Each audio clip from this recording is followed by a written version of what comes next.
जय हिंद। जय हिंद। नमस्कार अभय। नमस्कार। आज हम एपिसोड नंबर 2 में फिर से अपने छोटे साथी अभय से आप लोगों की मुलाकात कराने आया हूँ। अभय मिश्रा नाम है इनका, कक्षा 4 में पढ़ते हैं, उम्र है इनकी 10 साल, रहने वाले रीवा मध्य प्रदेश के हैं, लेकिन ये ग्वालियर में रह के पढ़ाई करते हैं। अच्छा, इनकी उम्र बहुत कम है, लेकिन इनकी समाज को, पानी को, प्रकृति को, पर्यावरण को देखने का एक जो व्यापक नज़रिया है वो मुझे बड़ा प्रभावित किया। अभय, मैं आपसे ये जानना चाहता हूँ कि तालाबों को लेकर के आपकी क्या सोच है? तालाब को आप किस तरह देखते हो अभय? मैं तालाब को इस तरीके से देखता हूँ कि आजकल के तालाब बहुत ही ज़्यादा खाली नजर आ रहे हैं। हाँ। अगर तालाब में पानी पहले रहता था तो तालाब के पानी सारे धरती के नीचे जाते थे, वही पानी हमको वापस उपयोग में मिलता था। बिल्कुल सही बात कर रहे हो अभय। और भैया, आप मुझे ये बताइए, आप आजकल के तालाब इतने सूखे क्यों नजर आ रहे हैं? हाँ अभय, देखिए आपकी दृष्टि कितनी व्यापक है अभय। आजकल के देख रहे होगे ना अभय, जितने नए तालाब बन रहे हैं वो ज़्यादातर सब सूखे नज़र आते हैं अभय। पहले तालाबों की, अच्छा अभय प्रकृति समझिए, पहले क्या होता था अभय कि गांव में तालाब अपने आप बने होते थे। पहले मैनुअली तालाब बनाए नहीं जाते थे। उसका कारण ये होता था कि पहले गांव में जिस तरफ ढाल होता था और जो तालाब होते थे पहले के, बारिश में अपने आप वर्षा का जल उसमें आता था।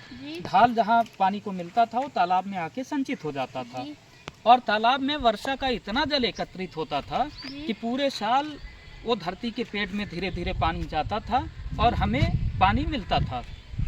अब क्या हुआ अब है कि भारत सरकार हर गांव में अमृत सरोवर के नाम पे तालाब बना रही है, और आप देखे होंगे कि सारे अमृत सरोवर सूखे मिलेंगे। शायद 100 में एक आध दो मिल जाए जिसमें पानी रहे, लेकिन सब सूखे हैं अब है।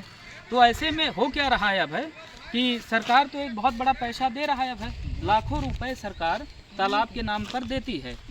उसमें क्या होता है कि जो गांव का प्रधान है या सरपंच है या नगर पंचायत के अध्यक्ष हैं, जो भी जिम्मेदार लोग हैं, वो क्या करते हैं कि उनको जहां सरकारी ज़मीन खाली मिलती है भाई, वहां पर तालाब बना देते हैं।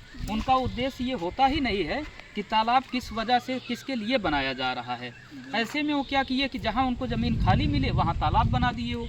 उनको इससे मतलब नहीं रहा कि यह गांव का सबसे ढलान वाला क्षेत्र है या सबसे ऊंचाई वाला क्षेत्र है। और तालाब तो तालाब बनाए ही, उसमें क्या किए हो कि तालाब के साथ में तालाब के चारों तरफ एक ऊंची ऊंची दीवारें बना दिए।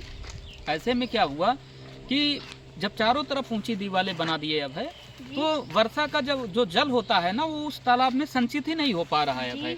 और जब वर्षा का जल उस तालाब में संचित ही नहीं हुआ तो पानी कैसे इकट्ठा होगा अब है। तो लिहाजा तालाब क्या रह गए, सूखे रह गए। तो आपकी जो चिंता है अब है वो बहुत व्यापक है। और इसके बाद अब है मैं आपसे ये समझना चाहता हूँ कि हम लोग देखिए 10 दिन से अब है सिर्फ नदियों की यात्रा कर रहे हैं, तालाबों की यात्रा कर रहे हैं। मुख्यतः क्या है कि हम लोग पानी यात्रा कर रहे हैं, पानी को समझने की कोशिश कर रहे हैं, ग्रामीण क्षेत्र में एक अध्ययन कर रहे हैं। तो ऐसे में आपने देखा होगा कि हम लोग कई कुओं के पास गए, सारे कुएँ हमें सूखे मिले। तो कुओं को लेकर के अब है आप कैसे कुओं को देखते हो, आपका नज़रिया क्या है अब है? मेरा कुओं को देखने का नज़रिया ये है कि जब पहले पानी कुओं में रहता था तो जितना हम लोगों को उपयोग में होना था उतना ही हम निकालते थे, क्योंकि अगर हम कुआं से ज़्यादा पानी निकालते थे हमको बहुत मेहनत लगती थी जी। अच्छा भैया, आप बताइए कि आजकल के कुआं इतने ज़्यादा सूखे क्यों लग रहे हैं? अब है देखो, आपकी जो सोच है ना अब है, ये तो बहुत अलग सोच है। बिल्कुल ठीक कह रहे हो, कुआं से पानी निकालने में बड़ी मेहनत लगानी पड़ती थी। तो मान लो हमें 4 बाल्टी की ज़रूरत है, तुम 2 ही बाल्टी में काम चलाते थे अपना। अच्छा, आपका जो प्रश्न है कि आज के कुएं सूख क्यों गए, देखिए कुओं की भी प्रकृति को हमें समझना पड़ेगा। अब है एक समय था आज के 30 साल पहले तकरीबन, उसके पहले पूरा गांव कुओं पर आश्रित होता था। तब लोगों के पास हैंड पाइप और समरसिबल पंप नहीं थे, तो हर आदमी कुएं से ही अपना काम चलाता था, कुएं के पानी से। और साल में एक बार उसका सिल्ट निकलवाया जाता था। कुएं के नीचे जो सतह पर जो मिट्टी जम जाती थी उसको गांव के लोग निकलवाते थे और वही पानी प्रयोग करते थे। हुआ क्या अब है इस बीच में हैंड पाइप घर घर लगने शुरू हो गए। अब आपने देखा होगा कि हर घर में लगभग हैंड पाइप है अब है ना। जब हैंड पाइप लगा तो लोग कुआं की तरफ जाना बंद कर दिए, क्योंकि उनको हैंड पाइप से पानी मिलने लगा और आराम से मिलने लगा। फिर क्या हुआ अब है कि हैंडपाइप पर मामला नहीं रुका, आज ये हो गया कि धीरे धीरे हर घर में समरसीबल लगने लगी, लग चुकी है लगभग।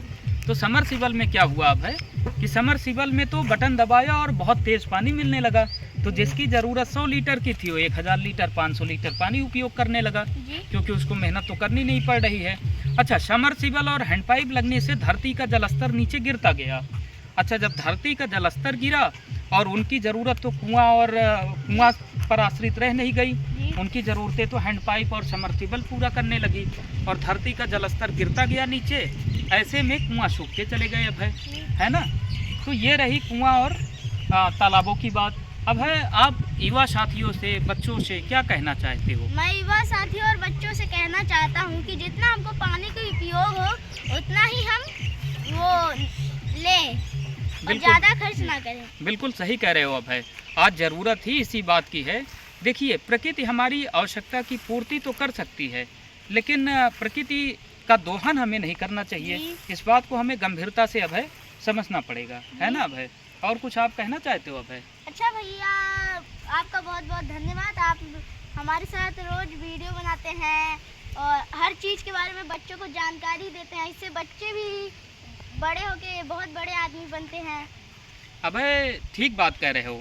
जीवन का मेरे उद्देश्य ही अब है यही है कि हमने पढ़ाई लिखाई किया, नौकरी किया, लेकिन असल मकसद जीवन का मेरे अब यही है, पहले भी रहा है, अब है कि हम जल के मामले में क्या है ना, अब है जल के मामले में जल साक्षरता अभियान जितना चलाया जाए, लोगों को जल के लिए जागरूक जब हम बनाएंगे अब है, तभी लोगों में एक नई चेतना आएगी अब है, जल को देखने की, भारत को पानीदार बनाने की। और अगर भारत पानीदार नहीं रहा तो पूरा देश पानी के संकट से जूझता नजर आएगा। इस दिशा में अब है, जानते हो आप, डॉक्टर अर्जुन पांडे जी हैं जो अमेठी के रहने वाले हैं, उन्होंने बड़े व्यापक स्तर पर एक जल साक्षरता अभियान चलाया है भाई, है ना। आप भी तो मुलाकात किए हो, तो उनका बड़ा व्यापक काम है। जल पुरुष राजेंद्र सिंह जी हैं, वो तो पूरे देश में पानी को लेकर के, विदेशों में पानी को लेकर के एक अच्छी मुहिम चला रहे हैं अब है। तो हमें ऐसे हमारे जो पुराने लोग हैं, जो एक्सपर्ट हैं, उनसे हमें सीखना है और हमें भी पानी पर अध्ययन करना है और समाज के लोगों को जा करके पानी की महत्ता को समझाना है अब है। तो आपसे मिल करके मुझे अच्छा लगा अब है, और हम लोग ये यात्रा अपनी लगातार करते रहेंगे। बहुत बहुत धन्यवाद आपका। चलिए, जय हिंद। जय हिंद।